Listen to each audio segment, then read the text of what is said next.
C'était l'époque des fameux contrats de chair humaine, lesquels étaient passés entre la princesse, surnom de l'administration pénitentiaire, et les buveurs de sang de la société Le Nickel. Ce cliché anonyme représente des forçats sur une mine dans l'hiver austral. Sous leur chapeau de paille, les hommes portent une vareuse de laine grise par-dessus leur traditionnelle chemise de coton. D'autres sont enroulés dans leur couverture. À leurs pieds, des godillots fabriqués dans les ateliers de la pénitentiaire.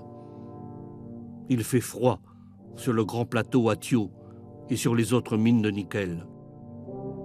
Faire travailler des condamnés en tant que mineurs, au profit de compagnies minières, revient à assimiler le travail sur mine à la notion de travaux les plus pénibles de la colonisation.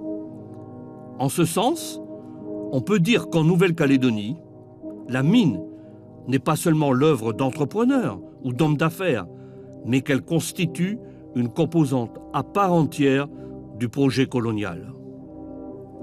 Avec les contrats de chair humaine, une grande partie de la puissance de travail du bagne est détournée au profit des sociétés minières calédoniennes naissantes, assurant leur prospérité future. C'est le cas d'abord à la mine de cuivre de Lapilou, puis dans toutes les mines de nickel. Ainsi, en 1888, les 6 contrats en cours représentent plus de 2000 forçats.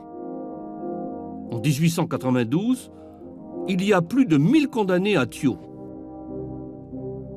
Ces cessions de main-d'œuvre pénitentiaire, le fait que ces hommes servent également de caution bancaire, soient comptabilisés dans les actifs des sociétés et qu'ils puissent être cédés à d'autres compagnies, illustre bien la notion d'homme-marchandise. Tous les rapports d'inspection et les rares témoignages de condamnés attestent de la dureté des conditions de travail, de logement et d'alimentation.